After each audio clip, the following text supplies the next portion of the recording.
Testing, testing. I think we're live. All right, let's find out.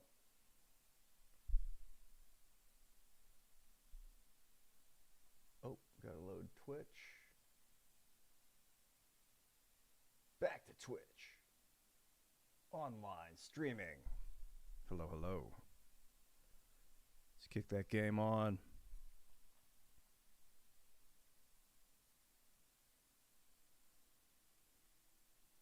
So, may or may not be live, just troubleshooting for the first time. Love this game.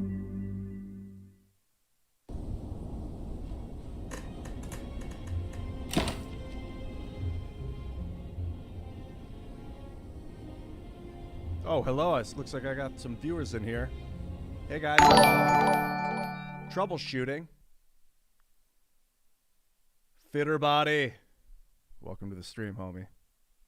What's up, BGH? I am on Streamlabs, so I've got multi-stream going. I'm on YouTube, Facebook, and Twitch. This yeah, her volume was turned up. Ned Schneebly. I think her volume was a little hot. That was a technical issue. And let's see if am I live? Am I live?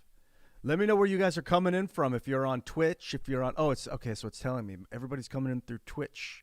What up, Paul D. Pearl? You didn't read the Ian Burwell. Hey, Lasher de Bastellis. What up, dog? Welcome to the stream. Thanks for following. So I got new. Let's see. I want to make this bigger. There we go. Now you can see. Island Dude, what's going on? There we go. Andy plays games. More mic volume. You got it, sir. You let me know. How's that? And I can always go higher. I can always go lower. Ned Schneebly coming in through YouTube. I'm also streaming to Facebook, which is like a page I just started. And it's working. All right, this is great. So I got Streamlabs. It's like an upgrade of OBS.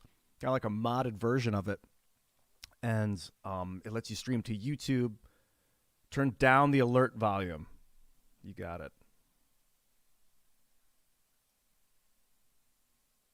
All right. I just knocked him down to negative 21 decibels. Oh, that was still pretty loud, wasn't it? All right. Now they're at negative 32 decibels. We'll be testing it out. What's up, Paul D. Pearl? A little bit higher on the volume. You got it. And here we go, Metalhead Mason. Wow, that's still pretty loud, isn't it? Let's see. Is that the alert box? Chat box. This is a bunch of new tech for me. I don't know if you guys used Streamlabs before. Incredible software. I went all in and got the Streamlabs Prime so that you can multi-stream. So this is the first time, and I've got this beautiful YouTube channel that I've had for like 10 years that I have almost like left untouched lately, and so it's to the point of sadness. So I'm using it now. Shindig listener, which modded version? Streamlabs 0.27. I think it's just now it's loud as fuck. When you say loud AF, Zelko, is that my voice or the notification? The name is Cheeseballs. Maybe you're saying it's the desktop audio. What up, homie? Stomper 85612. Nightbot. Haven't heard of that one yet. No, dude, I wouldn't do that to your ears, Cheeseballs. I wouldn't try and make you fucking deaf, my friend. Nice to see you, Binsk. So I don't know if you guys can see each other in the chat. There's people in Twitch and there's people on YouTube. I've got like a multi-stream here. And if you're reading the chat on the video, you're seeing everybody's chat. Some people are coming from YouTube. Some people are coming from Twitch. The day is finally here that we've integrated these technologies. I'm so happy and excited for it. I haven't seen anybody through the Facebook page yet, but that's not surprising because I just made the page. Or I just got that thing rolling. Nobody really follows me there. 50. You guys ever play this game? Okay, so I think the audio is still a little pitched. Thanks for bearing with me for a little bit of these technical issues. Okay. Just next time someone follows or subscribes, let me know if that was too loud. Say too loud, too loud. The kombucha is still brewing, Angle B. So I don't know if you guys saw, I posted on Instagram that we've been brewing kombucha for a couple weeks. You let the tea sit for like, what's up, Zag Doolin? For like 7 to 20 days, thereabouts. I let it set for about 13 days because it wasn't, you're supposed to do it between 75 and 85 degrees is like optimal for the yeast bacteria to ferment. But it was a little cooler, probably 72, so I let it go for a little longer. After like 13 days, we pulled it out, and then you start pouring it into bottles. I had them in big jars, like for just a sweet tea with the SCOBY, which is this bacteria yeast. Special culture of bacteria and yeast, I think is what it means. And I'm indeed getting lag. Okay, we're getting there. Audio is bearable, Bubble says. Let me know some more specifics on that if you want me to improve it. Thanks for the feedback. And so, day 13, I pulled it out of these jars and I started putting it into bottles. And that's when you add the fruit or the seasoning. And I hear Bloody Mary mix is actually a good seasoning, which I didn't do, but man, I'm trying to do that next time. If you know what I'm saying. I love a good tomato juice. Okay, audio's good. You guys rock. Andy plays games. What's up, homie? Yeah, Eliza's the man, and I do mean the woman. She is the woman. I'm gonna play this. I don't know if you guys have ever seen this. Yeah, you know, it's so chill. Bubbles, a nice weekend stream. I think the chat on the screen is staying long enough. The words are kind of disappearing, but I think that's nice. It's not distracting the game. And maybe I'll also, I mean, geez, feedback is much appreciated. If you think like the text is too big, too small, not in the right spot, video's out of place, say the word. I got my eyes on the chat. This is a game where I can kind of talk to you guys while I'm playing because it's turn-based. It's not hot action like when me and Adam go deep, and Josh on who is going to be here, by the way. I don't know if they've dropped the secret. Josh will be here, the Fernk. When we play Red Dead or other action games, it's not so easy to watch chat the whole time, but here we go, and we're all together. Hi, Astro Duck. It's funny, how come some of your guys' names are orange and some are red and some are yellow? I like it. Last time on the stream, I played the Silent. Now, first of all, if you guys haven't played this game before and you like turn-based strategy games, Slay the Spire, one of the best I've ever played. Highly recommend. Last time I played a game of the Silent, and I did kind of over-explanation of it as I was playing. I'm not going to explain... Dude, the Fernk is the man. I'm not going to explain this game so much this time, but if you have any questions about what's going on or what's happening, just ask, and I'll explain it as I go. Last time I played the Silent... Ascension 7. I think I'm going to go with the Defect. He's my favorite. You know, I like robots. I like tech. What's up, Keller Joss? You guys, I'm close to becoming a Twitch partner. You need 75 average viewers at once. I don't know how many I've got right now, but it was like 65 last time. It's getting there. And once I become a partner, we'll be able to form like a Twitch posse. Mike PT, what up, dog? All right, here, I gotta get this chat box out of the way so it doesn't cover up this. I like that zombie. That zombie graphic is funny. I might get a new... That's not in the right spot. I'm a perfectionist. What about you guys? Here we go. So Twitch partner, exciting, because then it opens up all sorts of like subscriptions and I don't know, bits, and I'll become an affiliate this week too once I play for 7 days straight.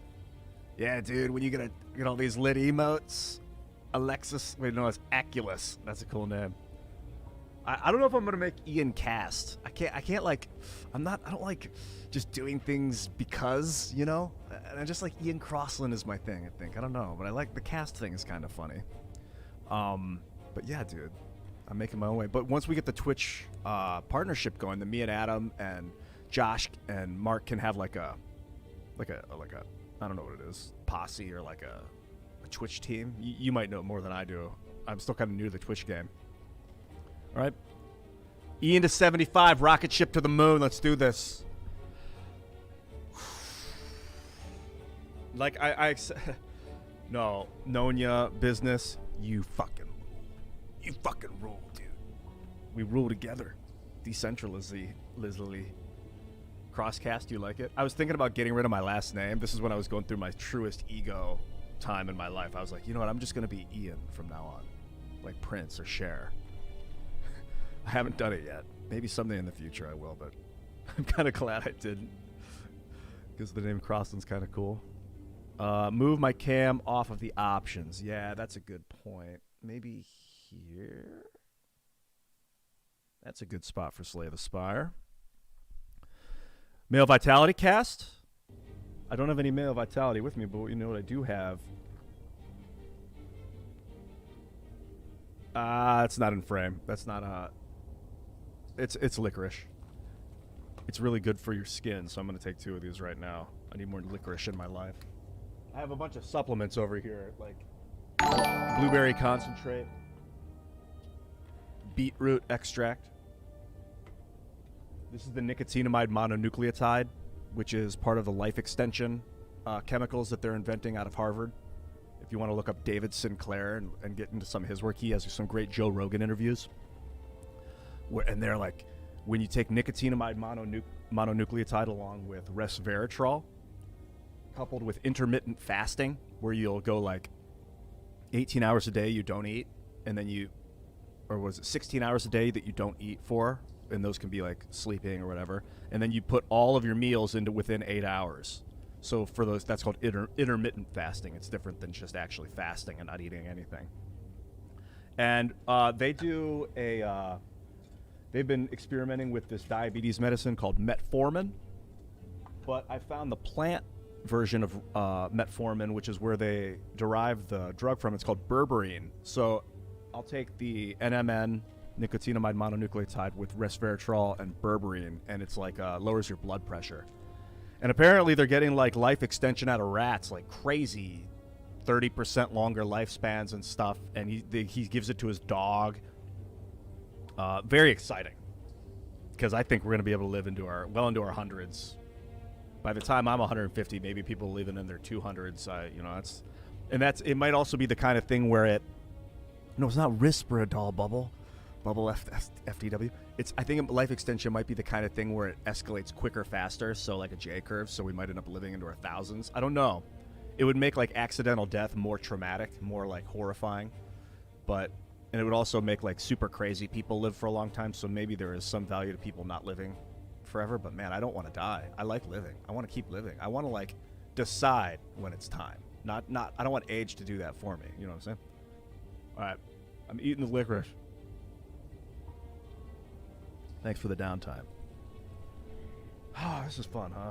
All right, guys. I'm going deep on the whale.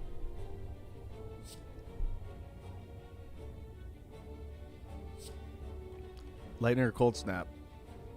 I'm making this chat bigger because you guys are awesome. Whoop. Let's do this. That's better. This is so, dude, it's so badass that you can use. Well, Nuclear 1-2 says, LOL, who wants to live forever? It's not that I want to live forever. It's that I want to live, and I want death to be on my terms, not up to some stupid, miscalculation in the system. And when I'm 180, I'll decide if I want to keep living or not. Dude, there's some philosophy going on in the chat right now. Aculus Knight says, is there value to knowing that life could be taken at any moment, making it more precious? It's an excellent point. And I think the answer is yes. Knowing what you have and what you could lose, certainly, I think, in my opinion, makes things more valuable. I don't know much money off the bat, but I can't deny this route of question marks. See, I'm kind of a pansy. The real pros will go after elites. But, So you want to end the Fed? Hazmat? The Hazmat 221 says, gotta end the Fed first. And if by end the Fed you mean repeal the Federal Reserve Act of 1913, you're right. And I think it would be that simple. What do you think about that? Are you guys familiar with the history of the Federal Reserve? It was formed by a group of wealthy people in conjunction with government officials. was it Harry? No, it wasn't Anslinger. But it was like J.P. Morgan, John D. Rockefeller, Paul Warburg, a bunch of like really wealthy businessmen at the turn of the early 1900s. And they got together on an island with a bunch of lawyers and wrote up this idea. Like, John D. Rockefeller was like an oil magnate in the late 1800s. He made Standard Oil. It was the first giant, well, it wasn't the first. Vanderbilt had the first giant American corporation. It was this railroad industry. But then Rockefeller, the first oil, just massive. Standard Oil was massive and a total monopoly. The government wigged out. Everyone was like, we need antitrust laws. We need to destroy. Dude, Ben Sherman remembers the Cross-Mac days. Me too, man. Those were wild, huh? I still think of the room that I would make those videos in. They were like, Rockefeller was like, the government was like, Standard Oil's too big. We got to split it up. So they created antitrust laws and they broke Standard Oil up into all these little oil companies, like 6, like Exxon. And I'd have to look up the 6 specific companies that they split it up into, but it was ones like Shell, I think was one of them, maybe. But Rockefeller maintained stock in all the new 6 companies. So he didn't really lose out on money. He just lost control. And he decided, I'm not going to let the government fuck me over again. And hey, J.P. Morgan and Paul Warburg, help me not let the government fuck us over again. Let's take control of the banking industry so we run this country. So they got some lawyers together and wrote up this thing called a Federal Reserve, which was like a private bank that was going to take over for Congress because it was too dangerous, in their words, to let Congress control the money. Too risky. We needed experts to handle the money for Congress. So Congress was going to give up their power to the Federal Reserve, this new company, and let them control our monetary supply for us. And Woodrow Wilson, either idiotically or fascist, whatever reason, either was bribed, no one really knows, but he signed it into law. Well, Congress was out of session. And he came out, Woodrow, later and was like, it was the biggest mistake I've ever made. There's a phenomenal quote about how he basically gave our power away to some, group of corporate businessmen. And they've had the control for like over 100 years, this stupid company. And man, have they used it. And they basically crashed the system in 29. I don't want to get too assertive about it right now because I don't really know. They weren't fucking idiots, basically. They were evil geniuses or selfish geniuses, maybe not evil. I don't like it. I think we got to take control of our banking system. And I know we can. Grant Vaughn, no you. Ian, Aculus Nice said, Ian gonna get banned from Twitch. I don't think so. I have good intentions, although intentions on everything. I have got to kill this trash or it's gonna kill me, right? Let's see. Well, that's hot.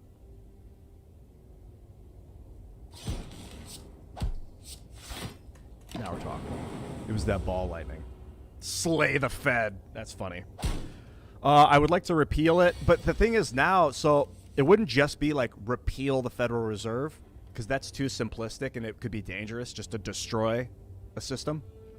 We have a new system of currency with this crypto, and I think the United States government should make a cryptocurrency that is backed by, whatever, proof of work, proof of stake. We're moving into a proof of stake reality, but proof of work. And then just dedicate a bunch of supercomputers to making this currency and take dollars back and give people currency, give people tokens for the dollars, and default on the debt to the Federal Reserve. And that would upset a lot of people in the banking industry. It would destroy the wealth of so many people, which is dangerous. And it would upset a lot of very wealthy people, which is why it's not a very popular concept to default on the debt to the Federal Reserve. But I mean, what the fuck else are we going to do with that $27 trillion? We can't pay it back. We have to borrow money to pay back the debt. It makes no sense. So in order to pay the Federal Reserve back the 27 trillion we owe them, we have to borrow 27 trillion from them to pay them back. The 27 trillion we owe them. But then of that new 27 trillion we borrow to pay them back, we have to pay interest on that loan. So we will pay off that $27 trillion debt, but then we're in debt $27 trillion, and then we start to accrue interest on it, which is the situation we're in right now. See the Ponzi scheme? It's insane. crazy. Absolutely, untenably crazy. Man, it's one of the most... Ron Paul, I should have supported him for president in 2008. I saw him, and I liked him, but he made me nervous. Like, I got this Darth Vader vibe from him, and I went full Barack Obama. And looking back, maybe that was the right move, but I think Ron Paul probably should have been president in 2008. I didn't truly understand the danger of the central banking system and fiat currency. And if I had, man, I would have probably got behind the guy. Just checking if there's anybody coming through Facebook, and there's not. And I think that's fine. You know, it's Facebook, right? I don't know, whatever. You guys fucking rock, by the way. Rock this thing. Oh. I gotta focus. This is it's a strategy game, so it requires focus. I'm on Ascension 9.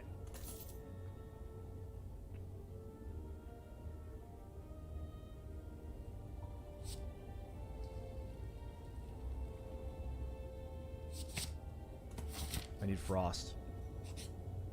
Frost orbs. Yeah, Ron Paul was and is so legit. Defrag.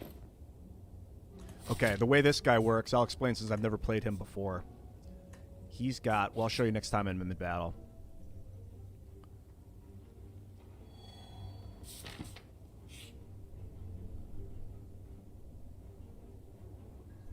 Late rusher. We could just invade what? Invade our minds. I'm going to remove that. It's nice to get strikes and defends out of your deck early. Hamster Butter says, Ian, have you heard of Decentraland? No. What is that? That sounds super cool. It sounds like a theme park or something. Is that a theme park where like the rides are all over the world, but it's technically a theme park? That'd be funny. It would just take a long time. I'd be like, I love Decentraland. It takes forever to get to anywhere. Ben Sherman, am I still acting? You know what? I'm gonna increase the time that the chat stays on screen because I think 20 seconds is a little too long.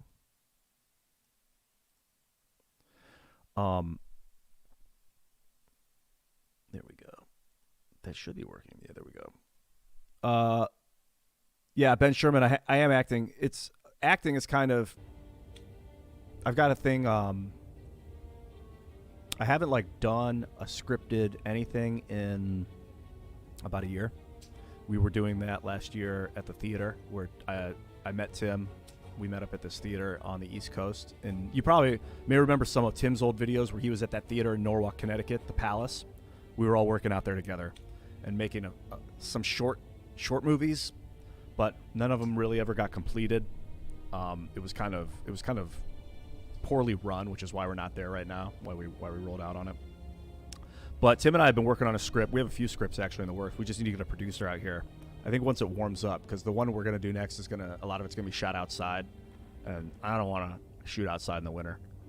But the way I think about acting these days is like right now, I'm acting. I'm making action happen. This is a form of activity, of action. So it's like a form of acting. And YouTube videos, even if it's you talking, is still like you acting. You're just acting like yourself. You know, it's a different type. I play a lot of music, and that's another type of acting. Even though it's more real, but it still feels like I'm getting out that creative expulsion that I always wanted. But honestly, the reason I got into acting at age 18 was because I wanted to make the world a better place, get as famous as I could, as fast as I could, and tell people, help people, like kids. Like I kind of had a hard childhood because I was thinking about this in the shower. I was the kid in class that would they'd ask a question, I'd raise my hand. They'd be like, yeah, and then I'd answer it. And then the teacher would ask another question, and I'd raise my hand again. They'd look around and then point at me and be like, oh, what? And then I'd answer it and be like, yeah. And then they'd ask a question again, I'd raise my hand again. And they'd look around. No one else in the room would be raising their hand. And I'd be like, and they wouldn't call on me. And I didn't know why. As a kid, I would just sit there with my hand up because I don't know. I read the stuff. I listened. I'm repeating what they told me. It was as long as you're paying attention. But other kids wouldn't. They would know, and other kids started to resent me, and I didn't know why. As a kid, I got kind of ostracized, and I had like, I was super. I hung out with really nerdy kids growing up, and like my friends from elementary school stopped hanging out with me in middle school, and like I got a kind of a bad reputation. I guess at the time I had no idea why. It was devastating. Looking back, it was because I was super nerd, like always the Mr. Know-It-All, trying to like, hey, I know the answer, but I was like on autopilot like this. I wasn't autistic, but like just I do what they tell me. If they say listen and repeat this information, I'll do it. Let's get it over with. Let's go to the next thing. So I think I was in the wrong school, but I wanted to become an actor, one, so that I could become popular and well-liked again, because it was devastating to lose your friend, to not have friends. But two, to show kids like, yo, it's okay to be a nerd, and you will be cool. Stick with it, man, and you can become something great. You can learn how to act. You can say anything to anybody. Make the world. Let's do this. And at first, I wanted to become a doctor, like a neurosurgeon, because I thought, oh, I'll get super rich and I can help people that way. But then I thought, actually, I think acting's not only easier, but more fun, and I can get more famous, and then maybe I can help people more with the fame. So in a way, using internet video and working with Tim and Adam and like Minds and all the, using the internet has been a vessel to do that with less restriction. I went out to Hollywood, and I was out in Hollywood for like, I don't know, 10 years or something, working in entertainment. I worked on CBS and had like management from CBS and agents, and I did commercials, and they really wanted you to be a certain way. And if, like I said, fuck online, they'd be like, we can't pay him 20 grand. We can't do that. We can't pay him 20 grand. We gotta not pay him. We can't pay that guy tomorrow. We can't give him $1,000 tomorrow because he said fuck. Ian, stop saying fuck. Stop saying what you think. We need you to shut up. Oh, you said too much truth. I'm getting uncomfortable. We'll lose our advertisement. And it was like sickening, fucking sickening. And I just was like, you know what? I'm not going to give up my free speech and my true feelings for I came here to help people, and I can't help people. I have to shut my mouth and become a bitch to the society. So I stopped doing all that shit, and now I'm here. And it was like a weird dip, because I was like rising. I had management from CBS. They were like, you're going to be the next hottest sexy thing. You're so hot. They kept telling me how sexy I was. I was like, God, it's so fucking gross. And then I was just like, no, I'm done. I took mushrooms. Yeah, my girlfriend punched me in the face. So what? I had a big black eye on YouTube for a while, and I was talking all about it. And they were like, my management dropped me. They stopped calling me back, because they would go search my name on the internet and be like, whoa, this guy's a little risque. Not gonna call him back. And my career just dropped. And then I started Minds with Bill. And still, I felt like just like personality disorder. Like I was like totally fell apart. Like since I was 18, I was like 30 when the shit hit the fan. And for 12 years, I'd just been like, this is what I'm going to do with my life. And then all of a sudden it was gone. And I didn't know what my life, it was like, what's the point? I can't. And then slowly I worked my way back up through the internet. Just stick with it. People will shit on you. And if you speak, or if you're honest, it's going to be hard for people. But it's like when you have a bright light that you want to show people, you know, you want to the truth or whatever, the honesty. The truth is kind of subjective, but when you want to be honest, it's like shining a bright light. And when you want to be honest at someone, it's like shining a bright light in their face. And it can blind them, and it can hurt them. Like that's a type of pain when you show them the truth, or show them at least your honest belief. But if you just kind of shine honesty out there and not directly at people, it's more like a lighthouse that they can see. And then it becomes more of a benefit. And I had to learn that firsthand. Like I used to go around to my parents and be like, the Federal Reserve, Monsanto, they're destroying. And they'd be like, Ian, I cannot take it. You've gone crazy. You're manic. And I was. And I was trying to tell everyone one-on-one, like, this is. And I wouldn't stop. And it was too much. And then I realized it's got to be more subtle, you know? Stick with comedy. I play the fool. but speak it out there. Continue to put it out there, and people will listen, and it will help people. And it's, long story short, much more rewarding than working in any kind of entertainment industry capacity. And we have enough money and people around to produce our own movies nowadays, which is what we're doing. I'm very excited for the stuff we're going to be doing. You guys are going to love it. You guys are going to love it. Thanks for letting me get that out. Adam Krigler in the house. Dude, Adam, I wish this game was multiplayer. Yeah, Adam Krigler is a huge fan of Slay the Spire. He and I have talked many times about it. He actually plays this game as well. I don't know if you've played it lately, though, Adam. Tell us all about it. Hey, Adam, who's your favorite guy in Slay the Spire? Who's your favorite character? Right now, I'm the defect. About to take some damage. I think I could have finished that. I had lethal. Love that phrase. I had lethal. What up, Lucky Man? Yeah, this game is the shit. Yeah, everybody's calling Adam into Timcast. I saw the video of Tim on Adam's show, and it's super hot. It has like 60,000 views on YouTube. When Tim popped in and dropped off some whiskey for Adam's for the New Year's Eve show.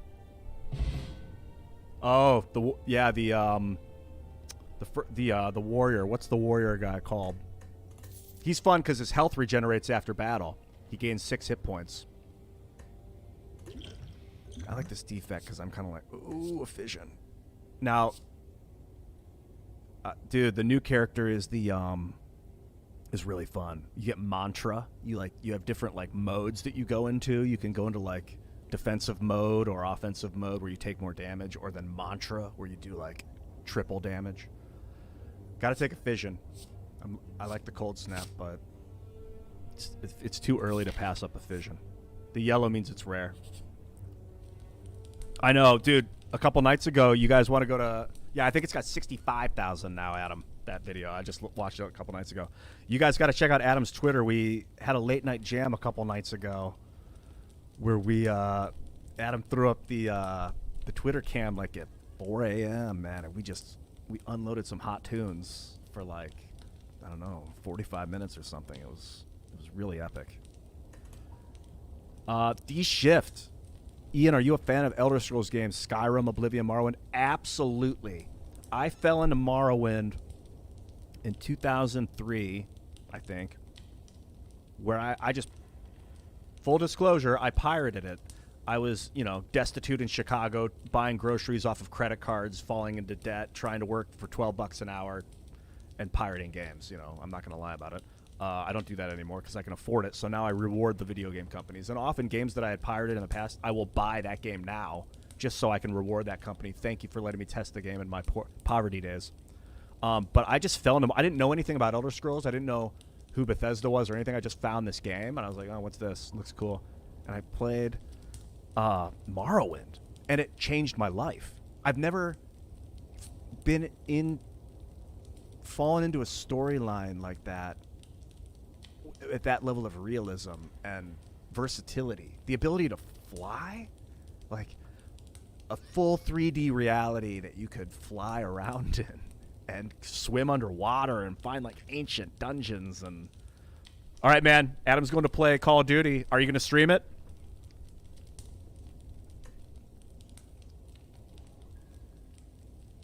I hear Call of Duty is amazing. We were just talking about it on the last show. The last time we were all playing live. So that may be something that we end up doing multiplayer, because they were saying the gunplay on Call of Duty is top level.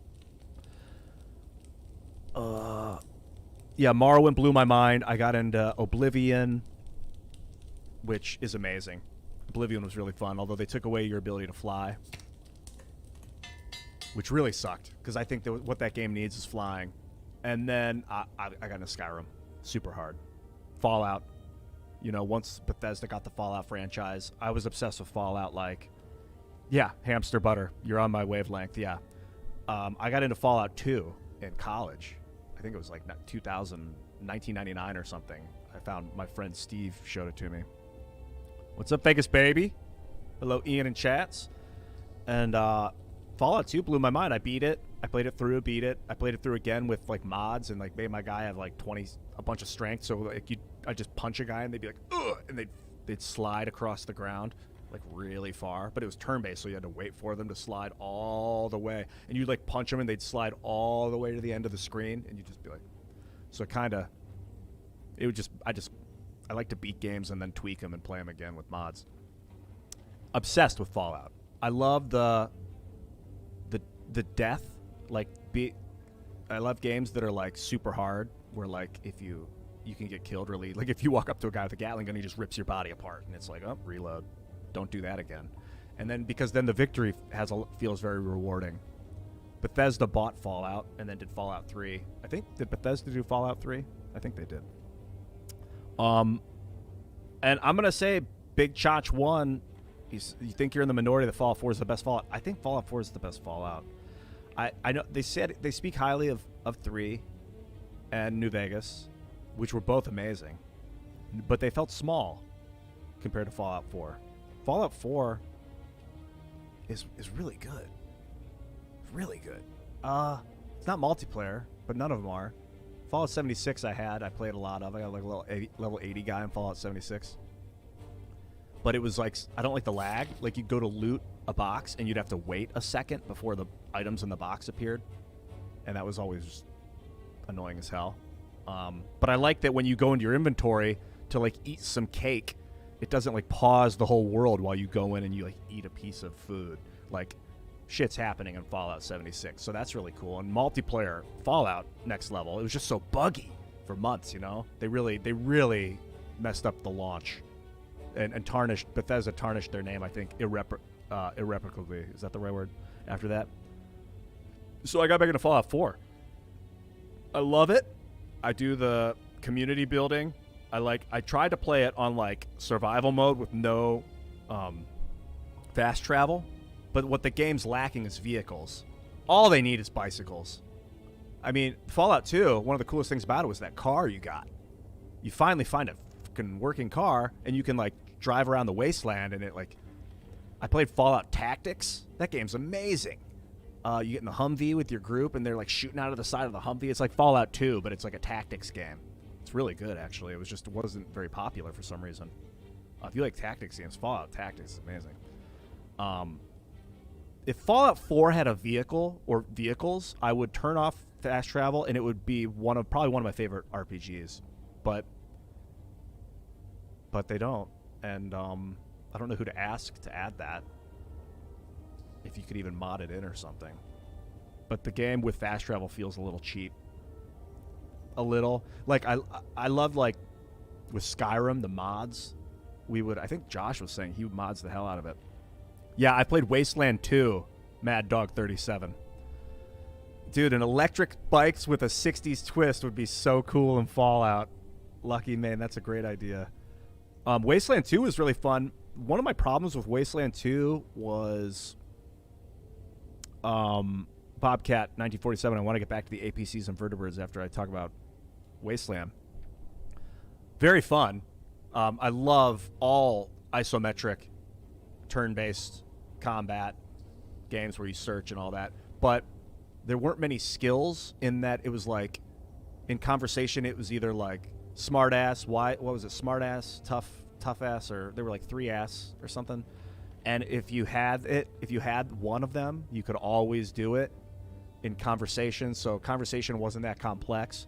And I gave all my guys 10 intelligence so I could get a bunch of skill points, and then I would just put a bunch of points into like assault rifle. So rather than have a guy with high coordination, a few points in assault rifle, and no other skills, I'd have a guy with low coordination, all points into assault rifle, and all points into smartass, and all points into mechanical. And then because he had so many points in assault rifle, he didn't need good coordination. And so all my guys had 10 intelligence and 5 everything else. And it felt like that was a poorly coded, they just didn't code the game right to make it that unbalanced, to make intelligence so important in that game. Because if you don't have guys with intelligence, you can't get the skills to unlock the doors or to bash the doors or to, everything requires skill points in that game. I haven't played Wasteland 3 yet, though. I and the voice acting in Wasteland 2 was really cheesy. If a game has bad voice acting, I'm totally ripped out of it. I'd rather read text and just imagine that they sound awesome. But when it's like the same voice actor doing like 25 different characters and like, or just phoning it in, like talking like this, that was one of my problems with you guys play Pillars of Eternity. Great mechanically, a great game, but the voice acting is, the writing is hard. In the writing, they won't say like pronouns. They'll only say like, went to the store the other day, wasn't that great. They won't say it, I, they like, and it's pervasive throughout the script of that game.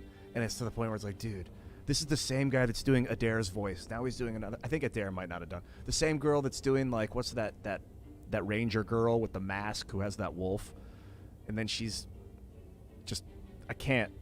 If you're gonna have voice acting, invest in good actors or don't do it. It's the movie industry. It's the modern movie industry. If you have shitty actors, the movie sucks. It's the same way with video games. No, I haven't played Hollow Knight yet. I'm gonna read about other games. Oh, someone mentioned, yeah, Bobcat, you mentioned about APCs and vertibirds in Fallout 4. That's awesome. I have not heard of that. And I really haven't experimented with Fallout 4 mods. If Baddest Fall, well, welcome to the show. Thanks for following, man. I love this pop-up thing. Hey, was that pop-up noise too loud, by the way? Let me know, you guys.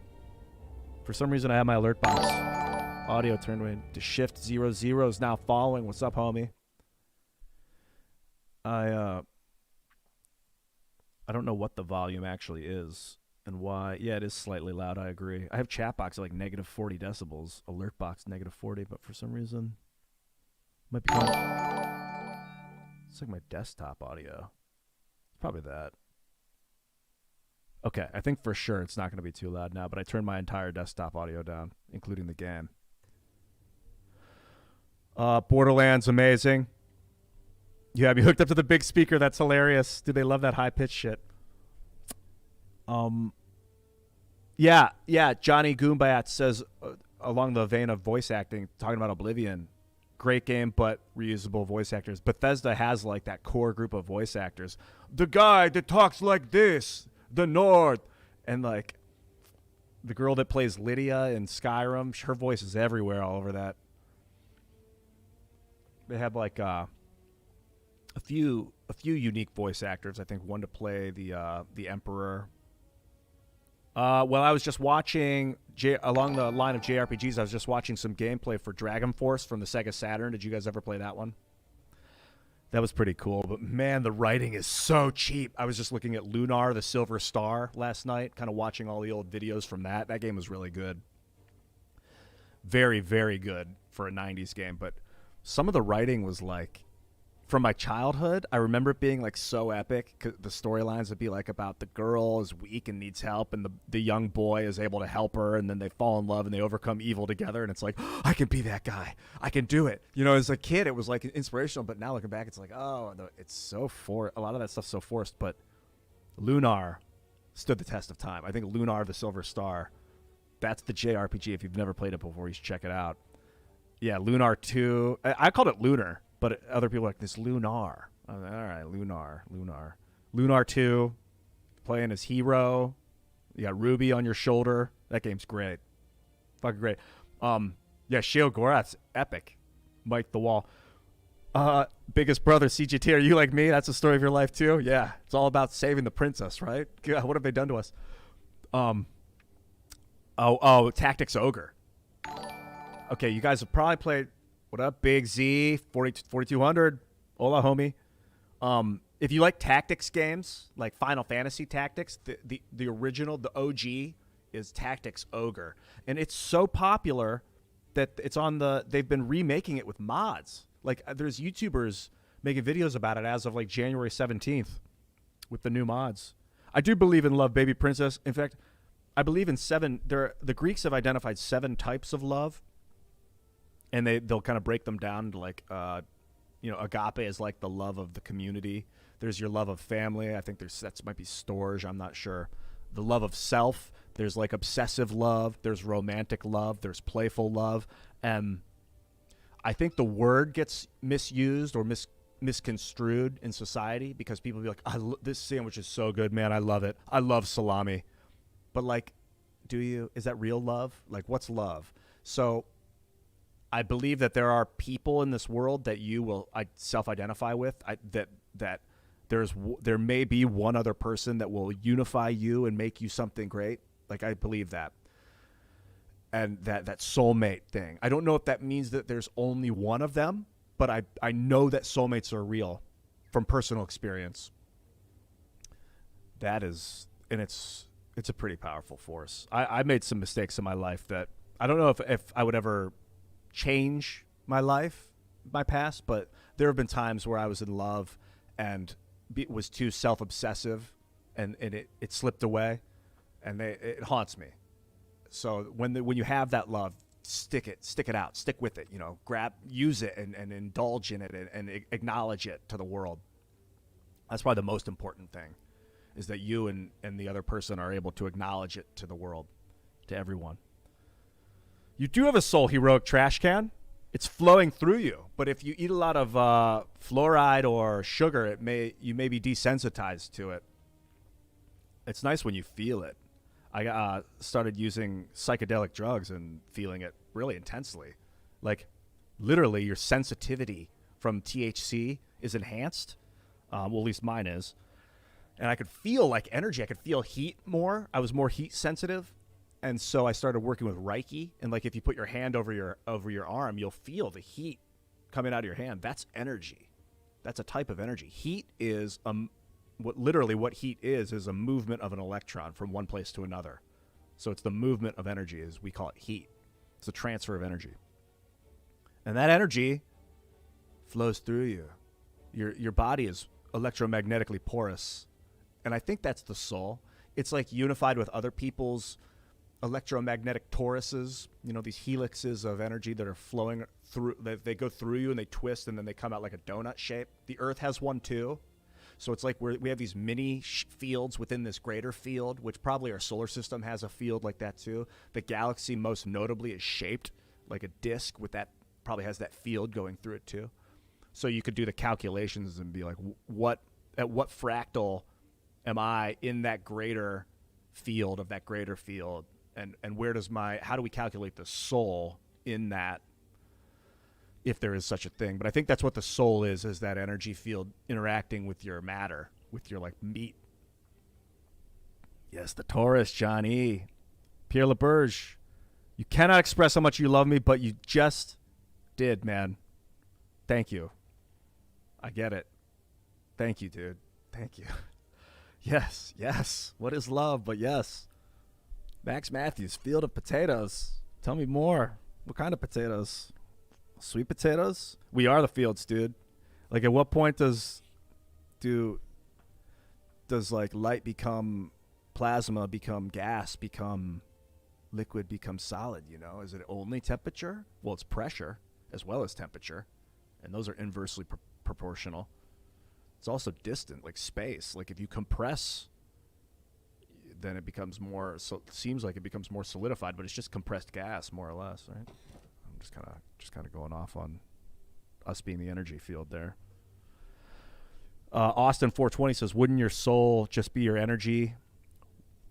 However that takes shape." Yeah. I think it's like, personally, I think it's the interaction of the energy with the more condensed matter. So it's kind of like a resonating frequency. Like, if a wheel starts to spin so fast, it has that illusion of spinning backwards all of a sudden. That's like the calculation of when like your aura or your electromagnetic field interacts with your more condensed matter. It produces like a resonating frequency, which maybe is the soul. But I don't know. Soul is kind of a loaded word, I think, because it was written in the Bible, has a lot of out there meanings. But then our solar system, they call it solar, and the sun, they call it soul. There's no U in it, but they call it soul. So maybe has something to do with light and heat. We wouldn't have been able to exist without the sun giving us heat in our form that we're in now. And the sun's electromagnetic. It's like I made a video a long time ago where I said the sun is made of salt water, and it was kind of tongue in cheek because it's like globular, like it's moving. Like if you look at it with a telescope, with from like a observatory where it like protects your eyes and you can see it moving, it looks like a water balloon. So I was like, and I saw this video with this guy, and you should look this up. John Kansas. He's a scientist. He's dead now, but he was searching for a cure for cancer. I want to type his name into chat. Here, I'm going to put it in. I can only put it in Twitch chat. It's John, I think it's John, Kansas, Kansus. So if you're on YouTube, just type this into the search bar. And he was a scientist searching for a cure for cancer, and he was using electromagnetic frequency and running it through salt water in his laboratory. And he was experimenting with different frequencies. And there's a video of this on YouTube. He found a frequency that when he ran it through salt water, the salt water lit on fire and produced a plasma flame of 1,600 degrees Celsius, I believe. Super hot. And I think it's the same temperature as the corona of the sun. But when you look at the fire coming off the salt water, there's a space above the salt water where there's nothing. So it's like there's the salt water, then there's this area above it, and then the flame begins, and there's this like fire coming off, this super hot fire coming off. And he had it in a tube, so the fire's coming straight out of the top of the tube, like a blowtorch. And when you look at the sun, above the surface of the sun, there's nothing, just like this flame. And then above that, this fire of the sun begins. And it's like this electromagnetic fire that parts and opens up and creates these solar holes. And I'm thinking if John Kansas had experimented on that tube of salt water, but if what he'd done is taken the salt water up into zero gravity in space and let the water coagulate as it does into a sphere, like if you see water come together in space, it turns into a ball. And if he'd done that with salt water and then run the currency through that, it probably would have looked like a miniature sun. So I thought the sun probably has similar chemicals. And I said it's made of salt water, which was the tongue-in-cheek part, but it's because it's probably got those chemicals in it, along with other chemicals, and is being hit with frequency from outside of the solar system, which is causing it to light up. That's the theory. And I don't know, it's probably like arcing through the galactic core and then arcing into all of this. Like if you look at the electromagnetic background radiation, is that cosmic microwave background radiation is what it's called, CMBR, and it's like this leftover thread of magnetism from the Big Bang. It looks like it's arcing through all the planetoids and stars and stuff, so that might be that, which is like this web of energy. And then I think that energy's arcing through the Earth and then arcing through us, which is kind of why the zodiac and why that kind of what's that called, like astrology has some merit to it. I used to think it was a total joke as a kid. I'm very much like show me the evidence or get out. But I've opened up my mind in recent years. Thanks. Some of it I attribute to THC maybe, but I've wanted to open up my mind. It was just like, dude, if there's no proof, get out of my way. Don't waste my time. But I think that astrology maybe has some merit because if that cosmic microwave background radiation is arcing through planetoids and the sun, as you can see it with radio telescopes, then it's arcing through our bodies and causing magnetic imprintation on us as we're being born. So depending on where the sun is in relation to the Earth, in relation to the galactic core, which we don't measure the galactic core when we do astrology, I don't think. We just measure where the sun is and where the planets are. Maybe where the stars are. So yeah, it does have to do with where the core is, the galactic core. Or where we are. Yeah, I think so. That energy is going to create a specific pattern in your body, and that may influence the way you behave. So there may be something to where you were when you were born that may affect what you are, which almost logically makes complete sense to me now. Nick Detterman says, invest in Dogecoin, everyone, which is not financial advice, because Nick Deter, man, I like that. I mean, unless you're like a financial advisor. I got mixed feelings on that because I went in on the Doge the other night after the show, after it was up 900%, and then of course the big sell-off of the Doge, and I was like, what did I get myself into? I didn't go that deep into it, but I bought on the buying spree. But I got some Doge. I just think it's funny. Although I think crypto is the right move. Rock the Stranger, who's John Galt? John Galt's a Ayn Rand character. Just kidding. That's a big part of Atlas Shrugged. They keep asking, who is John Galt? And he is an Ayn Rand character. He's the penultimate capitalist, right?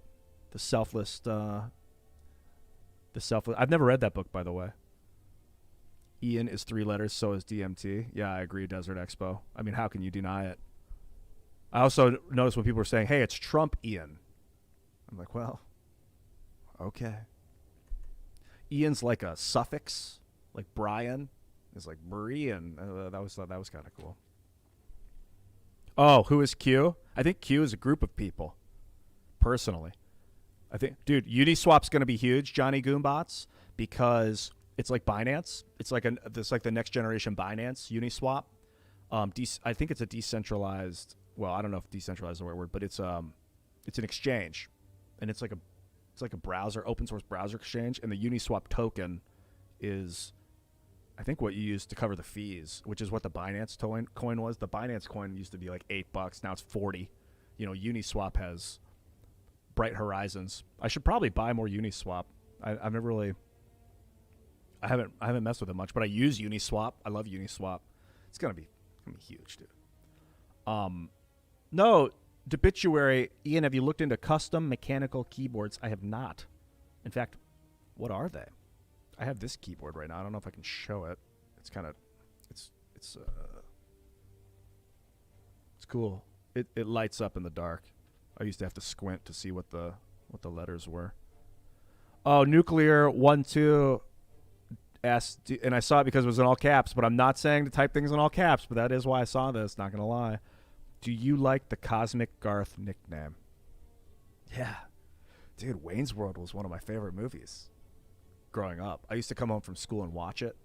It was that and Aladdin, the Disney movie Aladdin. Just because I was like, you know, didn't have a girlfriend, but I wanted one. And to see Aladdin be able to become something, overcome, like just to do the right thing and still find love. And the music was epic, and Robin Williams is incredible. That movie, so good. God, so good. But Wayne's World, best comedy of all time. Mike Myers and Dana Carvey. I loved Garth, was funny. Wayne is Garth is funny. Dana is funny, but Mike Myers, I think, is like, I don't know. I just always found him to be absolutely insanely funny. I used to watch like that Saturday Night Live skit, Wayne's World, back before they made the movie. I mean, I must have been in 5th grade or something when that was out. I remember seeing that and just thinking it was hilarious. 2 dudes like having fun on a couch playing air guitar. Yeah, that's my jam. It didn't used to be, but I became that. I wanted to be this hippie. I wasn't like, I was like this like somewhat conservative nerdy kid, and I was like, I want to be that guy who has like long hair and walks around in Birkenstocks walking his dog, and like, I didn't know about weed. I was always told like don't smoke weed, so I never thought weed was part of it. I was like, how do I be that cool guy with the beard? And then I realized like, well, you just got to do it. And smoking weed did help me become that, by the way. It helped me not give a shit, and also helped me feel instead of think, because I used to just be a 100%, 99% thinking machine. If it didn't make sense, I would not contend with it. And if it wasn't logical, I would not take it seriously, and I would make fun of people for not being logical to a fault. And I had to realize that feeling things is equally as important, and sometimes logic is not right because there are no closed systems. And I didn't know that as a kid. I thought that 1 and 0 were finite, but they're just concepts. Pierre Laberge. Ian did not say my name correctly. I do apologize. Can you phonetically write it out for me? And then I'll never forget. Max Matthews says that potatoes can be trained. Trained to do what, Max? I know they have eyes. Yeah, Dr. Sim 1. I actually says I miss smoking weed. I kind of do, but I kind of don't. Like we were talking about the other night, me and Adam, and like, I don't know, man. I don't know. I do. It's nice. It feels good. You know, it's like, as most drugs probably do, but there's a purpose in life. No, I know what you mean. It's good for you. I think it's a natural part of humanity's growth throughout the ages, and only recently since Harry J. Anslinger and William Randolph Hearst wanted to make it illegal in the 20s and 30s, because William Randolph Hearst had owned all these paper mills and all these tree farms and was like, the hemp industry is cutting in on my profits. Let's print. And he had all these newspapers. He was like, I'm going to print all this propaganda that makes people afraid of that hemp and makes it so like they think people are psychotic for growing it and for smoking it. It was right around the time of Prohibition, when they were making all this like government overreach. The Federal Reserve had just been made. They were just like crazy overreach. And so they made it illegal. And alcohol, thank God they ended prohibition on, and they were still like in the process of ending the prohibition of marijuana. It's psychotic in my opinion, because it's so lame. But like alcohol, you can overdose on it. It's dangerous if you overdose on it, but so's a knife. You don't want to cut so hard that you go through your arm with it. You gotta cut only what you need to cut. I love marijuana. I would have made my life about marijuana advocacy if I felt it necessary. I think there's better ways, like entertainment and making people laugh, and then kind of sliding it into a Twitch stream now and again, or a YouTube stream. What's up, Pep Siles? I am streaming. I'm streaming on YouTube, Twitch, and Facebook all at the same time with Streamlabs OBS. Shout out to Streamlabs. I would love to get involved with Streamlabs on a more intimate level at some point. Oh, I'm going to try and say your name. Desire to De Acosta. Is it Desierto? Desierto de Acosta. De Acosta. Something like that. Desierto. I just enjoy CBD oil now. I actually was able to experience some CBD oil a few weeks ago with my friend Bill, and it is completely legal, CBD oil. You can actually grow plants with no THC, or like tiny, like no THC in it, and they're just CBD plants. And they're those are like very lax regulatory. And the CBD is like cannabidiol is the chemical in hemp that has the healing property. It's what they'll give it to kids with like epilepsy and stuff, and their epilepsy symptoms will dissipate. And actually, it's been known to, I don't know if cure is the right word, but heal people. Maybe not, and I'm not saying completely heal them forever in all causes, but heal people of like muscular tension symptoms and stuff like that. CBD, it is definitely God's grace, that plant. I don't think we would have been able to become what we are without it. It's like deep in our DNA. We have cannabinoid receptors in our brain ready for the cannabinoids from the cannabis. It's like, okay, so if we have those, that means that our ancestors used to take it. A lot. If we have built-in receptors for the stuff, it's like we wouldn't have stomachs if we didn't eat food. Our ancestors ate food, so we developed these digestive glands to handle it, pretty much. Yeah, use it to replace aspirin. Aspirin's pretty nasty. Aspirin will like thin your blood. I mean, it's not nasty. It's an amazing luxury. But plants. That's kind of why I use this berberine instead of the metformin that I was talking about earlier. Where is it? Here it is. This stuff. I prefer the plant-based route if I'm going to take a medicine. I'd rather take the natural version of it if I can. It's not always more potent. Like sometimes the laboratory constructed versions are more potent. And like in the case of LSD is derived from ergot, which is a fungus that grows on rye. Ergotamine is the chemical. And they would, in the past, there's theories that Jesus and his friends would they would drink wine with the ergot. And then that's why they would have these crazy visions and like see Jesus walking on water and hear God speaking and all these things. And if you've ever taken LSD, you know what I'm talking about. So what they did, and I don't know, what was his name? Timothy Leary, I think in the 1950s, took ergotamine and synthesized it in a laboratory to make a more potent, refined version of it called lysergic acid, and which is LSD. Ergotamine was very harsh, so it would give people massive headaches, and it was very hard to eat. So they synthesized it into a more like easy to take version, this LSD. Super potent, insanely potent. And all the horror stories, I think pretty much, if not all, but most of the horror stories in the 60s and in the 70s and all these horror stories about LSD are from people that overdosed. if you take too much LSD, you go crazy. It's super powerful, and you barely need any of it to have an experience with it. So when people are like, oh, they think everyone's a mushroom. Oh, it's like, dude, he took too much of the drug. Don't do that. If you're gonna experiment with it, be safe. Safety with all things, man. Especially drugs and weapons. And food. Like, well, food is less. You can kind of overindulge with food, and it's not so dangerous. But drugs and weapons, you got to be super careful with those things. Aloe, Howley 987S. What do you do with aloe? I actually have aloe downstairs. Well, you want to get the inner fillet if you're going to get aloe to eat. You can get the whole plant leaf aloe, and it's more topical. You can rub it on your skin. If you're going to eat it, though, you want the inner fillet. And they called it the nectar, the food of the gods. I believe the Egyptians called aloe the food of the gods, or something like that. And it is one of the most immensely healing plants on the planet, aloe. It's got aloin, I think is the chemical inside, and it's like antifungal, anti-carcinogenic. Piston Honda 7 now falling. What's up, homie? Look at that zombie run. And if you want to like read into aloe a little bit, it's very interesting. Read about the chemical aloin, ALOINE. I believe that's the chemical, and all the amazing like mystical healing properties that it has. Like it's not anti-cancer, but it's like, what's the word? Anti-cancerous.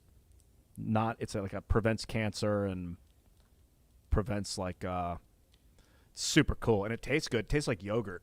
It takes a little getting used to because it's kind of like got that bitter, weird, juiciness to it, but it's kind of like liquid yogurt. I think it's because it's like got that probiotic essence to it. And you get addicted to it if you drink aloe on the reg. Your stomach will start to crave it, which is a cool place to be. And then you're like, oh yeah, take a swig of it, and it's like, I'm alive. It'll like get you, rub it all over yourself. I imagine it's pretty good for your hair.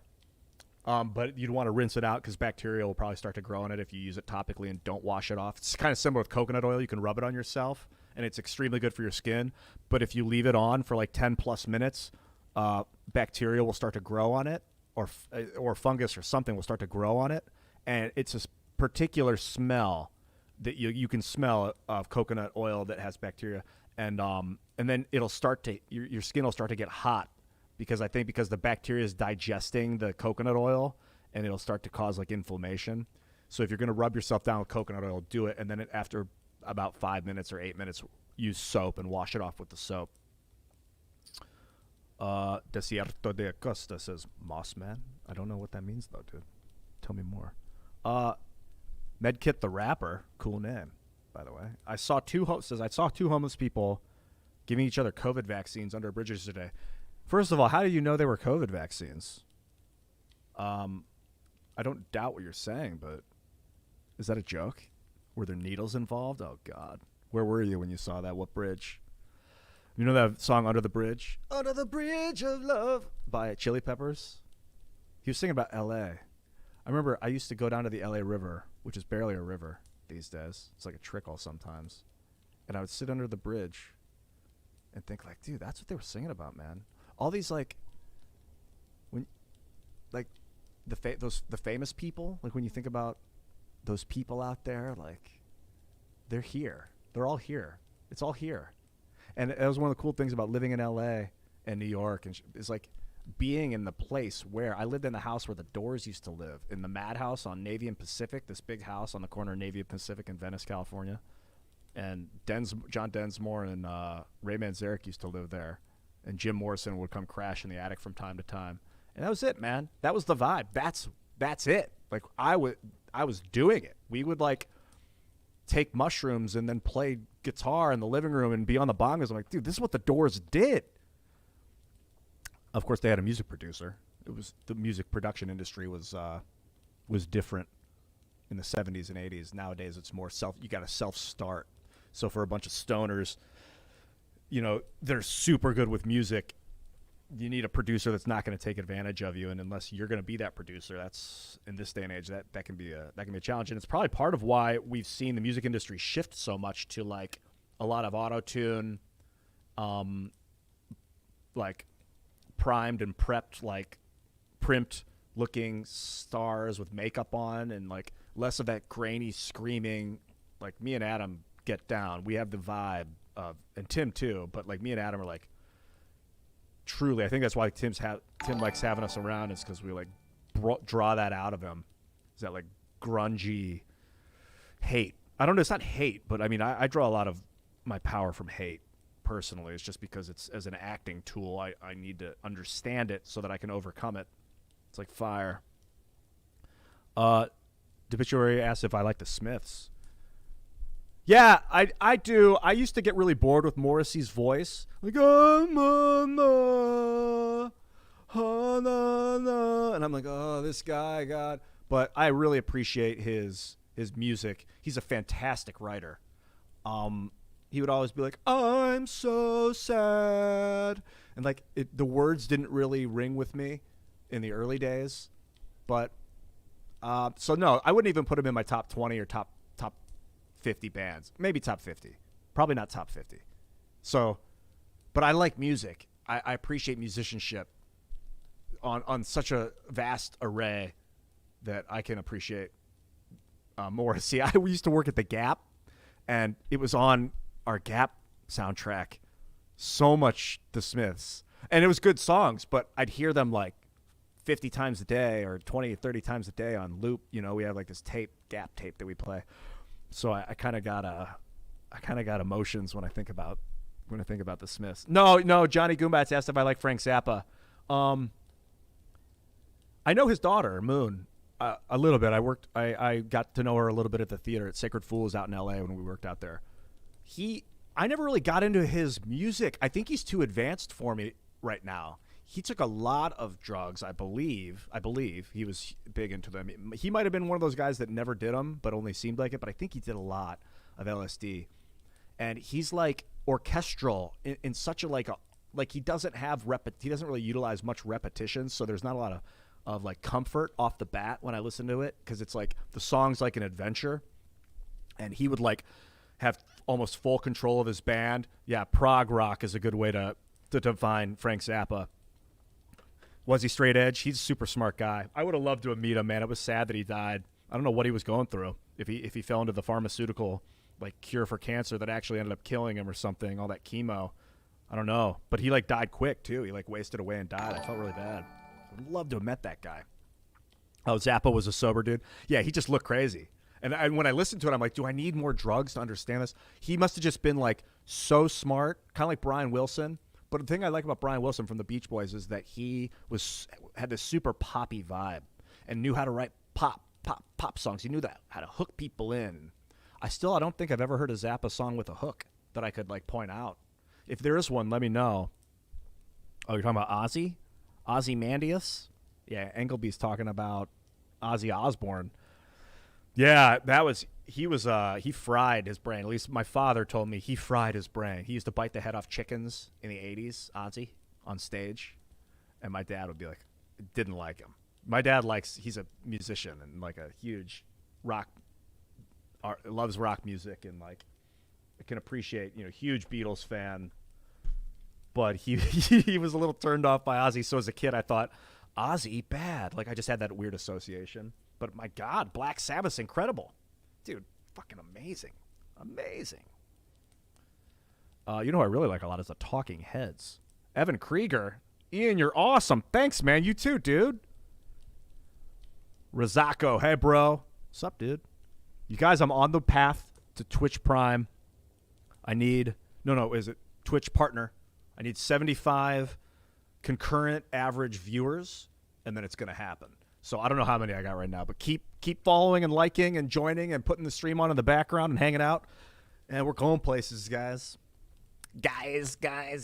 You ever, when you make videos or listen to videos, do you guys ever think like, when someone's like, hey guys, and like who they're talking, because when you're making a video right now, you're sitting there listening. You're not like in a group with a bunch of other people. There are other people also just sitting here listening. So I'm talking to you. I'm not talking to all of you. I'm talking to you. So when people say, hi, guys, they're just talking to you. I always thought that was weird when they talk to me like I'm plural. but it also is very weird for a human to say, hello, sir. Hello, ma'am. Like to a group of 90, 84 people. So you got to like twist your head to speak to the individual, even though there's multiple individuals. And I think it can make people psychotic, which is why they say, hey guys, like they're talking to a crowd. But I noticed that as a YouTube video blogger, I tried to allow myself to experience the psychosis in order to understand it. And it will make you crazy if you do that, but it will also allow you to understand it. And you can come back from the edge. Hello. Oh, hey, Medkit Rapper, what's up? Yeah, Big Chach one said Ozzy's definition shot out. The definition of shot out. Yeah, he does seem like, without his wife guiding the reins, that he would have spiraled into chaos a long time ago. But man, was his music just fucking top level. This is a guitarist. Who's Sabbath's guitarist? Black Sabbath's guitarist? Dude. I don't know the lyrics to that song. Yeah, Dygota. I'm on YouTube Live and on Twitch and on Facebook. I started a group called Ian Crossland Stream, or it's a page on Facebook. So I'm just more interested in seeing if that picks up steam. I don't know. They're also saying Mixer, which I think is Microsoft's streaming platform. This thing will stream to Mixer, and because I got the Prime Streamlabs, I can like stream to a bunch of different places. I can like input the stream data and like just blast it out all over the place. Dio, to shift 00 says, Tommy Lamy, Sabbath guitarist, cool, nice name. And Dio, best heavy metal vocalist, hands down. I didn't know Dio. Was it Dio? It's Dio. Dio has rocked. That's the for a long, long time. That's the Tenacious D song about Dio. That was why I didn't know who Dio was until Jack Black started singing about him. But God, I love Tenacious D. I fell into those guys when they were still on HBO before Jack. It was right when Jack did High Fidelity.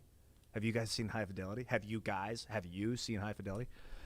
High Fidelity was a John Cusack movie, and John used to go see Tenacious D play live and saw Jack, and it was like, dude, I love this guy. I want him in my movie. So they had Jack come in and play this crazy like guy in the record store that worked with John Cusack's character. Jack got to sing at the end of the movie, and it was like he's this goofy fat guy through the movie, and you think he's just this dumb idiot, and then all of a sudden he has this amazing, it's Obituary, he sings Marvin Gaye, Let's Get It On, and shuts it down, blows the house away, including the audience. Me, I was like, wow. So you can be a nerd and tell people, I'm going to do it one day, and they'll be like, okay, ha, ha, ha, yeah, right, okay, and then you do it. You really do it. And it's kind of like in my life, I don't hold back. I'm not going to not tell people that I'm going to do it, that I can, you will get ridiculed. I get ridiculed when I do that kind of stuff, but then you just go out there and do it. You train yourself, you amp yourself up, and you do it. And then there's that moment, which you'll see at the end of High Fidelity, where people realize that you were right. I love it. And then after that, it just blew Jack Black up. Tenacious D went off the rails. I think they may have already had their HBO show before that. But hey, Zell Profit, pay your student loan, Ian. It's on forbearance right now because of COVID. But I've been paying it off. For 21 years. I have a zero. I've never missed a payment. And I still owe the balance because I've just been paying off what do they call it? The interest. What a sick system. Desert Expo. Ian, do you have anything to say about the matrix power structure of modern society? The Matrix. I don't know much specifics about it, and I think that's by design. I know of it. Like, I know that there's a Bank of International Settlements in Switzerland that controls or like oversees the Central Bank of London and the Central Bank of Australia and the Federal Reserve of New York, which is like America's central bank. And they funnel money through the Bank of International Settlements, and there's no government oversight of any of those. There's no like audits or anything. So there's that. There's the military organism. Like someone was telling me last night, my buddy Ben, who's here actually, he's an AI expert or like a artificial intelligence developer, was telling me that the military, the military has been working on, in fact, ELIZA, we were talking about this ELIZA artificial intelligence since 1969, I think. At MIT, they started working on artificial intelligence, and all the AI that modern tech companies have, Google, Facebook, is like child's AI compared to what the militaries have and what we don't know about.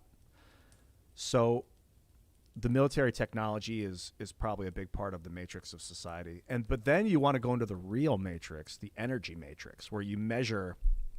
I was listening to a scientist talk about if we really want to build the matrix, we have to learn how to measure the matrix. And the way you measure the matrix is you measure what is there, how much of it there is, what up, Alpha Angelo, and where it is. So you need 3 measurements. You take the X, Y, Z axis of reality, this cubical structure that we exist in, and then you measure in every part of the cube what is there, how much of it, and where.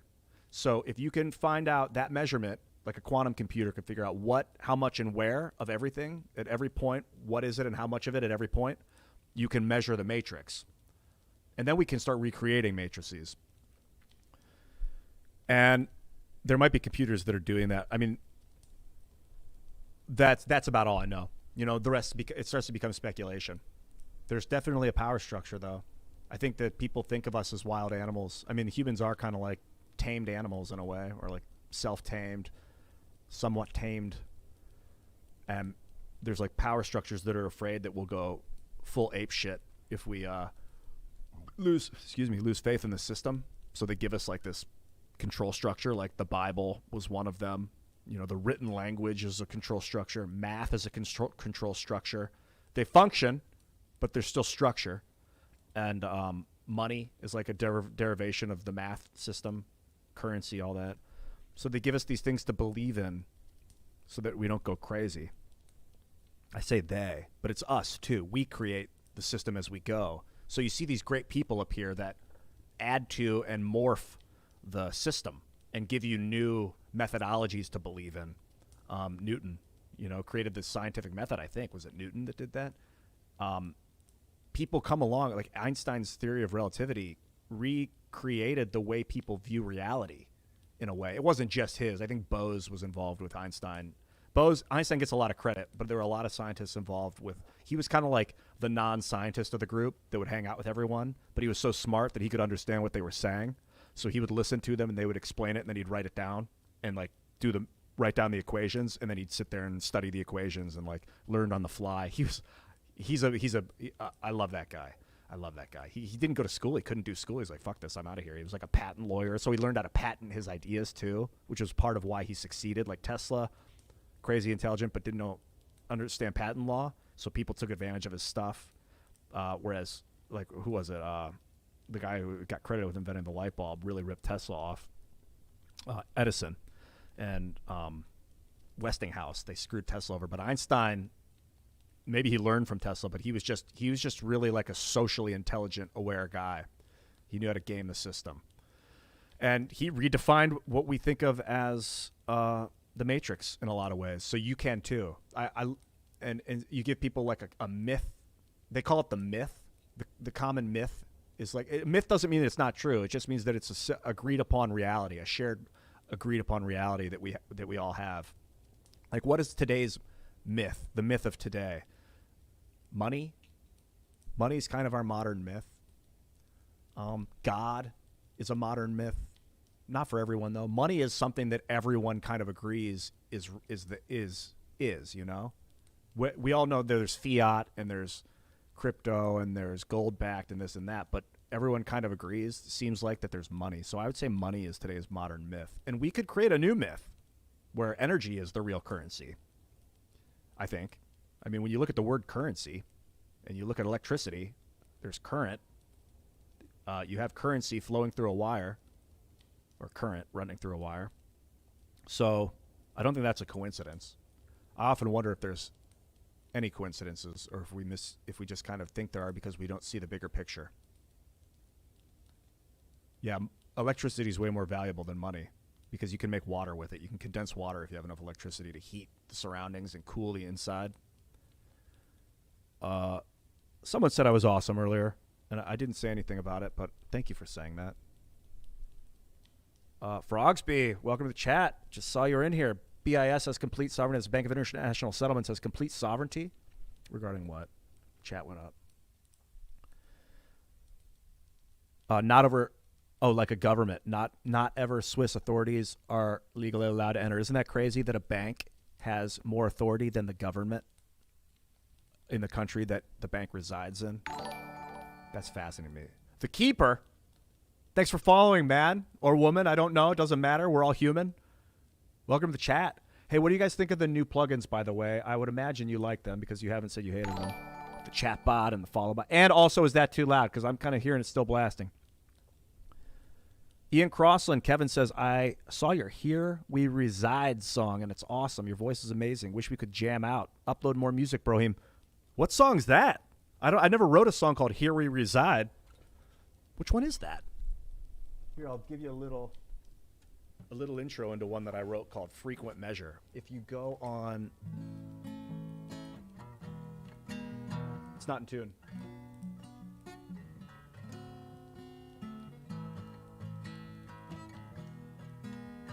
I should really tune this. You can go on Alexa. I'm not going to say it loud because I have one. And say, Alexa, play... She heard me anyway. That's so crazy. Say, hey, computer girl. Alexa, stop. Sadistic. Why do I have that in here?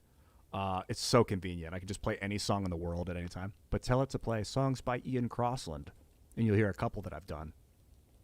That's exciting. And I have a third one, that one I was playing. I will build you a mountain out of your own words. That's called Frequent Measure. It's really good. And that one's on CD Baby processing right now. I got to get a new graphic on it, and then that'll be on the internet for you to listen to a live version of it that we did at the Palace last year. That's a really good song. Yeah, the whole Amazon computer girl, that's a big conversation. Like, what are we integrating into the Matrix? Like, are we becoming the Borg? Is that our only hope for survival? Of course people will say no. It's not our only hope for survival. Is it? I think there are people that want that, though. I would imagine there are humans that would say, yes, we need to Borg up. That's why. We want to know where everyone is at all time. We need to know what you're thinking so the system will move smoother. I'm like, dude, you can pave people into cement and it will be smooth. Doesn't mean that's good for people. You need rocky roughness sometimes. We need miscommunication in order to get better communication sometimes. That's the rebel in me, but also I've learned that from books. I don't just think it. I've been told it and taught. Search digital girlfriend, and you'll see how modern humankind is failing. What's up, Deuces Wild? Thanks for following. Yeah, I was wondering if they're going to make... I was playing a game called Software Inc. A couple weeks ago. I love the game. You play as a computer software developer, and you start a company, and it's like a tycoon game. You start in your garage, like just right, and it's kind of helps you learn how to team build, and it helps with Timcast. Like I'm helping segment and structure the teams, and how we're bringing like a tech organization now. We've got the art organization, we have the music organization, we've got the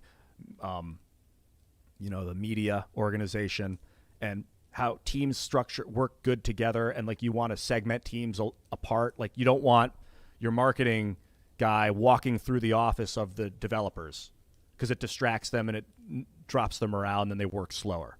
You don't want to put someone from another team in a room, literally physically, with other people on a different team.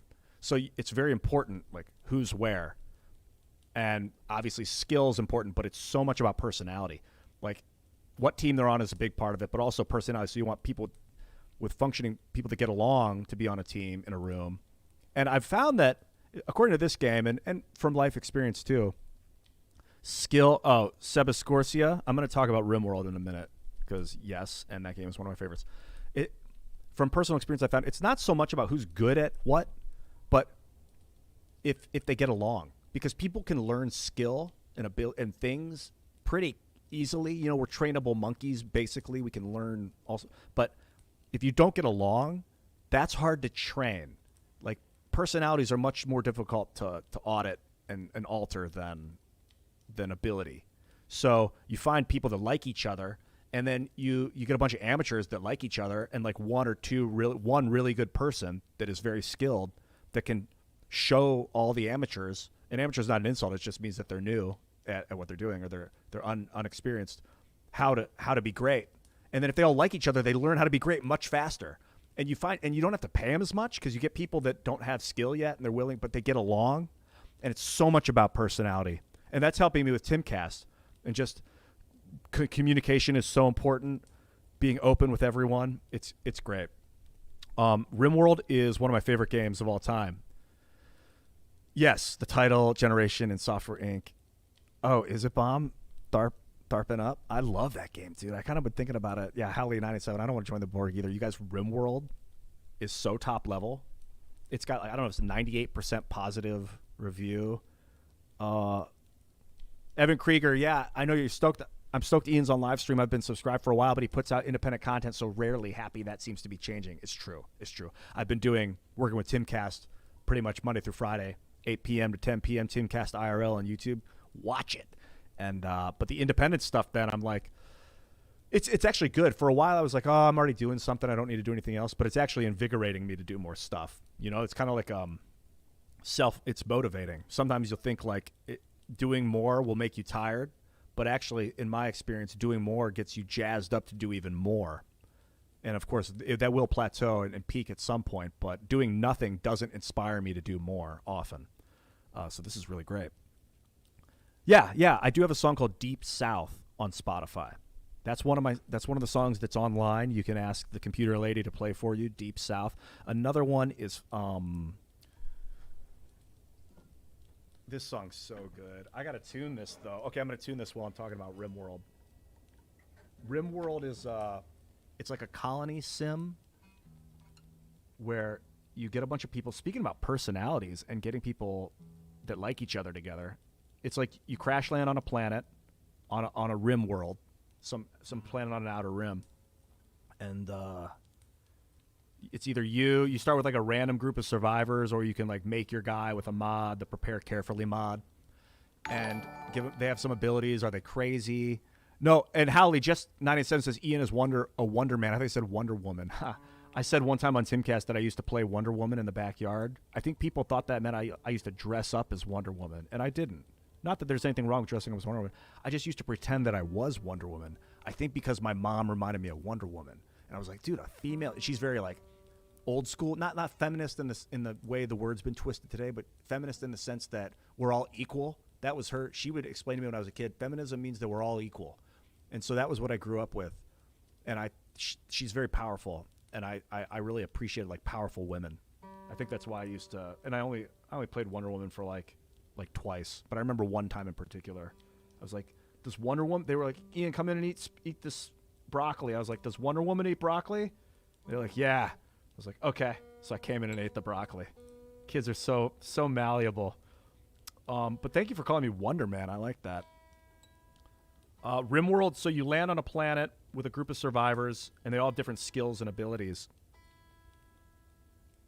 And like some of them will be drug addicts, and some of them will be teetotalers, and some of them will be night owls. They don't like to be up during the day. Some of them will be like psychopaths, like they don't know how to feel. Some of them will be like sanguine, which means they just have a happy feeling about them, and they have morale, and they can slowly go insane if shit happens.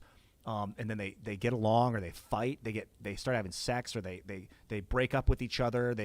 They get raided constantly by like other factions on the planet, and people will get killed, and they'll be wrecked, and they'll be devastated. They'll have like pet dogs, and if the dog gets killed, the owner of the dog will freak out and like lose his shit. He'll go on like a fire starting rampage and start burning down buildings of the colony, and you'll have to like go arrest them and throw them in. You'll like capture people and try and convince them to join you.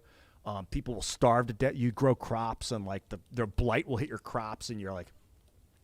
And then there's like 1,000 mods for the game, if probably more than that.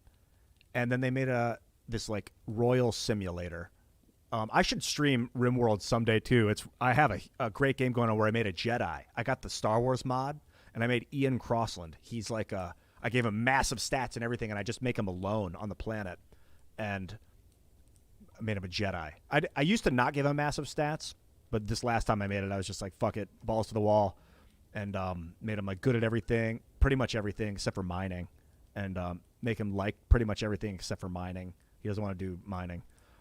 But he uses the Force, and I try and like play the game kind of on a chill difficulty with just like this Force user using the light. He uses primarily the light side of the Force, but he does have Force lightning, which is a dark side ability. So that other song, just before I put this down, it's how's it go? It's like, I think it starts in C.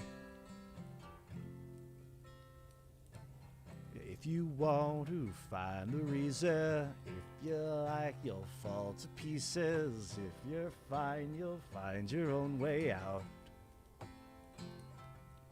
And if you want to find the demons, it's inside the stones and demons. Breaking it apart. Breaking it apart. Yeah. There's only one thing that I'll do. Oh, that's not it. There it is. Yeah. I played it in a while. I see it through, and your world is 1,000,000 miles away. I wouldn't have it any other way. Wouldn't have it any other way. Oh, take me to the other plane. We'll be making it up someday. Yeah. It's a good song.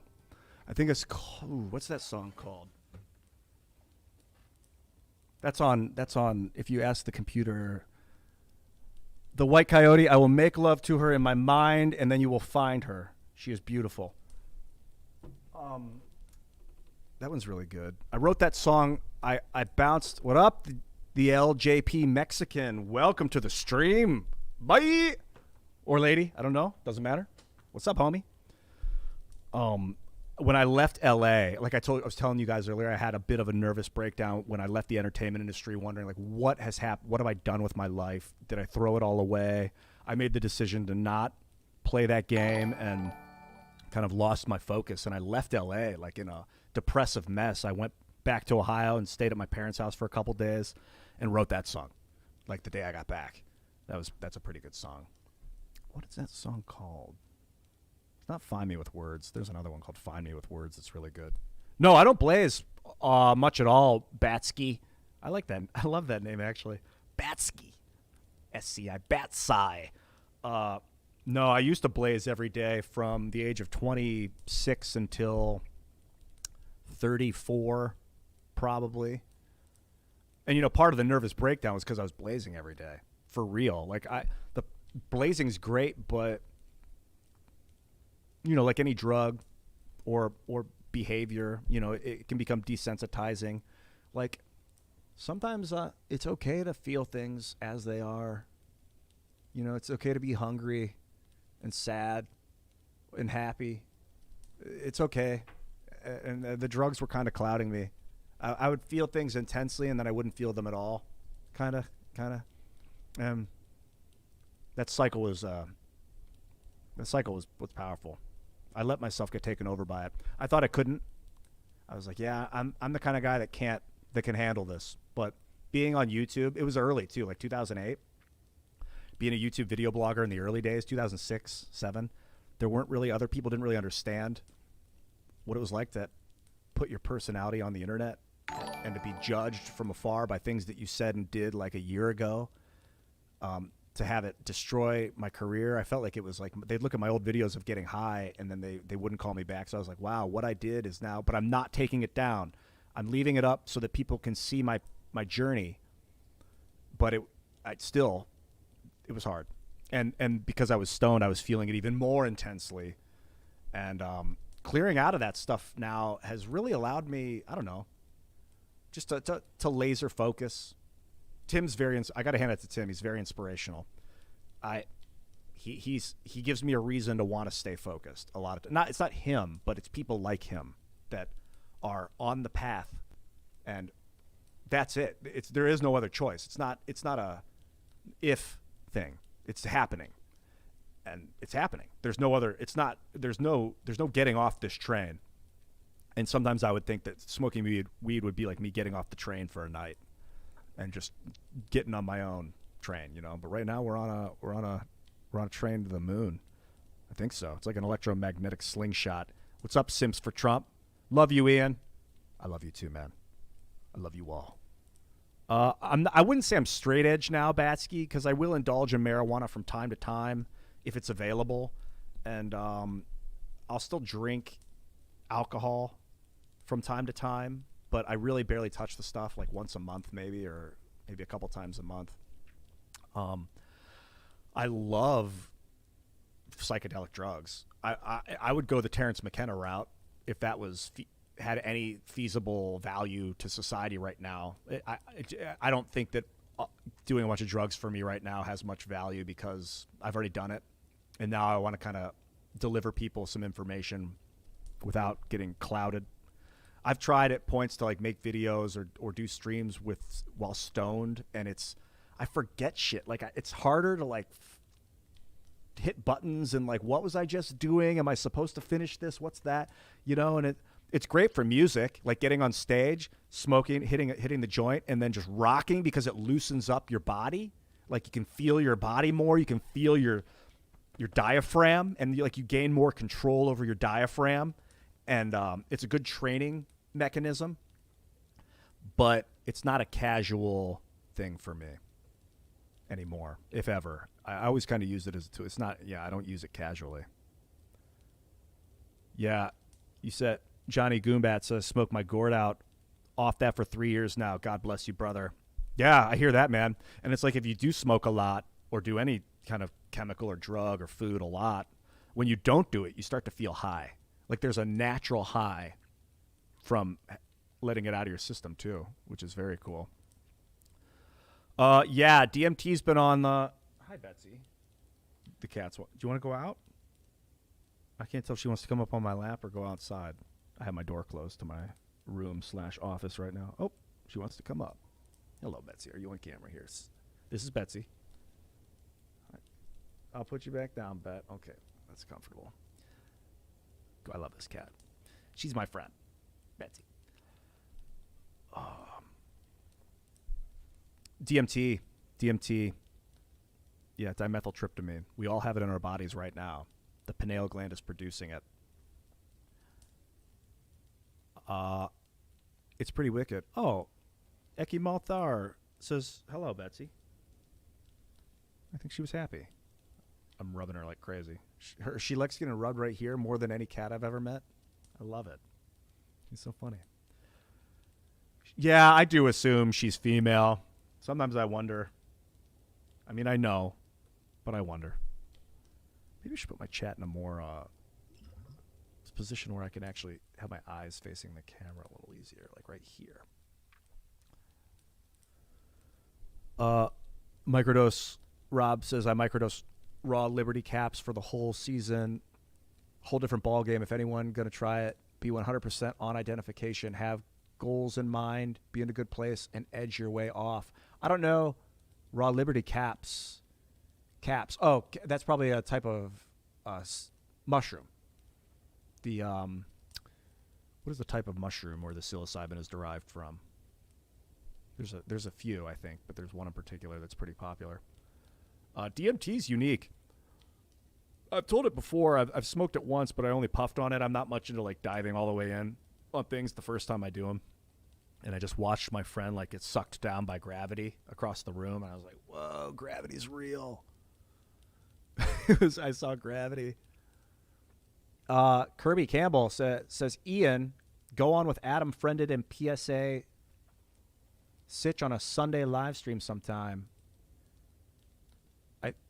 I'm definitely going to stream with Adam on tomorrow, Sunday live stream.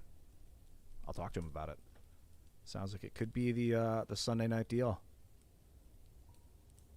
couldn't fly into NYC for that Sunday protest because of COVID. I don't even know what the Sunday protest was.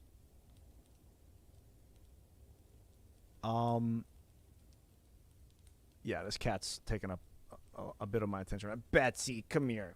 There she goes. And if you say, come here, then she'll run away. So that's a nice reverse psychology thing I do with cats. Hi, Betsy. Yeah, I saw Gravity, dude. Is the graviton a real particle? Are you guys aware of that? I've heard that the graviton, I think it's a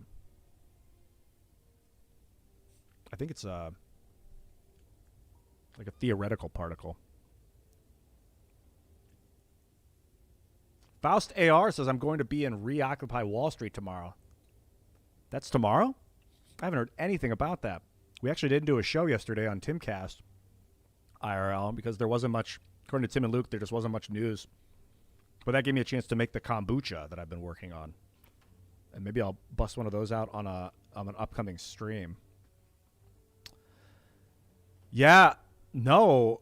And antimony, is it antimony or antimony? Hey, Betsy. She wants to play with my dental floss. Leave it. Hi, Betsy. I'm obsessed with that cat. I can't tell if it's because I love her or if it's because of the toxoplasmosis in her feces that's got into my brain, or if it's both. There you go again. What is love? So there's an NYC protest tomorrow. That's interesting. Yeah, man. Reoccupy Wall Street. See, that is what we're about to do. Yeah, yesterday was kind of nice. It was surprisingly happy because I was gonna do the kombucha after the show. I love her because of her poop. Sebascoria. That's funny. Oh, Jeremiah Assange says, let me holla at you from Newfound Canada. Are you familiar with the band Anti-Flag? It's actually kind of a familiar name. Okay, I think Betsy needs to go outside. That's why she's messing with my stuff. I'll be right back. Come here, Betsy. Come on.